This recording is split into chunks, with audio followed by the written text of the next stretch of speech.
मौलाना ईसा बंदे इलाही नक्शबंदी के बयानात सुनने के लिए अभी सब्सक्राइब करें ईसा बंदे इलाही ऑफिशियल। चलो के उम्मत हो एकता में, खुदा की नुसरत है इज्तिमा में। चलो के उम्मत हो एकता में, खुदा की नुसरत है इज्तिमा में। फसाद व फितना को तर्क कर दो, बहार बर्पा करो खिजा में। जो सीखने और सिखाने निकले, जो नफरतों को मिटाने निकले। जो सीखने और सिखाने निकले, जो नफरतों को मिटाने निकले। जो साथ उनका कदम कदम पर, जो करके दावत को आम निकले। हो मकतबाए फिक्र कोई भी, ना मसलकों का असर कोई भी। हो मकतबाए फिक्र कोई भी, ना मसलकों का असर कोई भी। कोई भी तफरीक हो न फिरका, जहालतों का न डर कोई भी।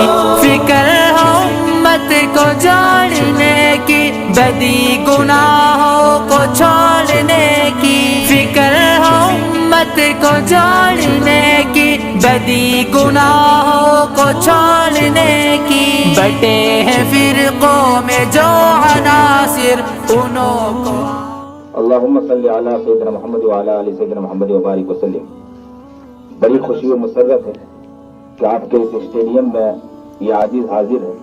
बहुत खुशी हुई कि मौलाना ने मुझे बतलाया कि नूरानी यहाँ पर एक खेल के नाम, एक नाम रखा गया नूरानी के नाम से, और उससे माशाअल्लाह पूरी टीम खेल रही है। अल्लाह आपके इस खेलने को कबूल फरमाए, आपके इस मोहब्बत को, इत्तेहाद को कबूल फरमाए। आमीन। ये खेल के मैदान में भी एक बड़ी बात होती है कि इंसान के अंदर इत्तेहाद होता है। ये अलग बात है कि छोटे छोटे मामले के अंदर कुछ छोटी सी लड़ाई होती है, लेकिन वो ज्यादा बड़ी नहीं होती, आपस में इत्तेहाद रहता है।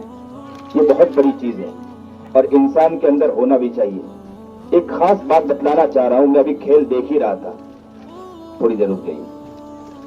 मैं अभी खेल के मैदान में देख रहा था कि माशाअल्लाह एक ने बॉल किया और जैसे ही बॉल डाला और दूसरे ने माशाअल्लाह खेला, और जैसे ही खेला गया तो उसने पहली मर्तबा तो कामयाब हुआ कि सिक्स लगा दिया, चौका लगा दिया, लेकिन दूसरी मर्तबा वो नाकाम हो गया कि जैसे ही बॉल गया और वो बोल्ड हो गया, पीछे वाले ने पकड़ लिया।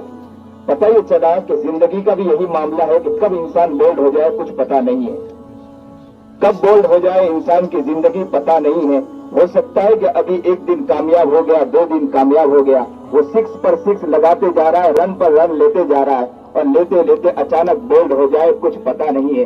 जिस तरह यहाँ पर इंसान बोल्ड हो जाता है और मायूस होकर लौट कर आता है, इसी तरह याद रखना अगर जिंदगी में नाकाम हुए तो याद रखना अगर बोल्ड हो गए तो वहां भी मायूस होना होगा, उसके अलावा कुछ नहीं हो सकता हमारी जिंदगी में।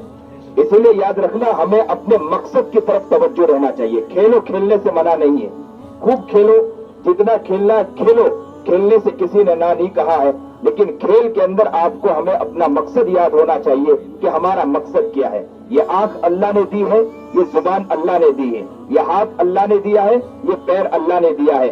आंख भी देखता रखा, जुबान भी बोलता रखा, कान दिया सुनता रखा, हाथ दिया चलता रखा, पैर दिया फिरता रखा। ये अल्लाह का एहसान है। अगर हाथ से लूला और पैर से लंगड़ा बना दे तो आप खेलने के भी मोहताज है, आप खेल भी नहीं सकते। आपको यहाँ लाया जाए तो आपके दिल में ख्वाहिश होगी कि काश कि मेरा भी हाथ होता, मेरे भी पैर होते तो मैं खेलता, लेकिन आज खेलने से मैं मोहताज हूँ। क्यों खेलने से मोहताज हूँ? इसलिए कि हाथ और पैर नहीं। अल्लाह का शुक्र माने कि अल्लाह ने हमें हाथ दिया है, अल्लाह का शुक्र माने अल्लाह ने हमें पैर दिया है। लेकिन जब अल्लाह ने ये सारी चीज दी है तो अल्लाह ने कहा है कि दुनिया है, दुनिया तुमको दी है कि आप इस्तेमाल करो, लेकिन उस इस्तेमाल में मुझे न भूल जाना, मुझे याद रखना। अगर मुझे याद रखकर तुम जिंदगी गुजारोगे तो बहुत कामयाब है। मैं आपको ताज्जुब के इस बात बतलाऊं, بعض जगह ऐसे ऐसे क्रिकेट खेले जाते हैं कि जहां क्रिकेट खेलने के बाद वो जैसे ही कामयाब होते हैं तो वही सजदे में गिरकर अल्लाह के सामने शुक्र अदा करते कि अल्लाह तूने मुझे कामयाब किया है। वो अल्लाह को हर जगह भूलते नहीं, और जैसे अगर उन्होंने खेला और खेलने के बाद जैसे ही किसी को आउट किया तो फौरन अल्हम्दुलिल्लाह अल्लाह का शुक्र अदा करते कि अल्लाह तेरी तारीफ है, मेरे अंदर कोई ताकत नहीं थी। वो हर जगह अल्लाह को याद करते हैं। इंसान वही कामयाब है कि हर जगह अल्लाह को याद करे। हम ये नहीं कहते हैं कि मस्जिद में आकर बैठे रहे, हम ये कहते हैं कि जहां भी हो अल्लाह को याद करो, ये असल कामयाबी की दलील है। आप यहाँ पर है, हर जगह अल्लाह को याद करें। आप खेल रहे अल्लाह को याद कर रहे हैं, चल रहे अल्लाह को याद कर रहे हैं, फिर रहे अल्लाह को याद कर रहे हैं। अल्लाह की तरफ आपकी तवज्जो तो बहुत कामयाब है। अगर तवज्जो नहीं है तो याद रखना एक न एक दिन बोल्ड हो जाओगे और वो एक पता चलेगा कि आप दुनिया से चल बसे हैं, और वहां जाने के बाद अगर हम जवाब नहीं दे पाए तो हम नाकाम हैं। इसलिए हर इंसान ये नियत इस बात की करे कि हम अल्लाह के हुक्म के ऊपर हम अपनी जिंदगी को गुजारने की नियत करेंगे इंशाअल्लाह। हम अपने आप को बेहतर बनाएं, अपने आप की जिंदगी को प्यारा बनाएं, नेक जिंदगी बनाएं। देखो मकसद हमारा अगर याद रहे कि हमारा मकसद है कि मौत की तैयारी है, मरने से पहले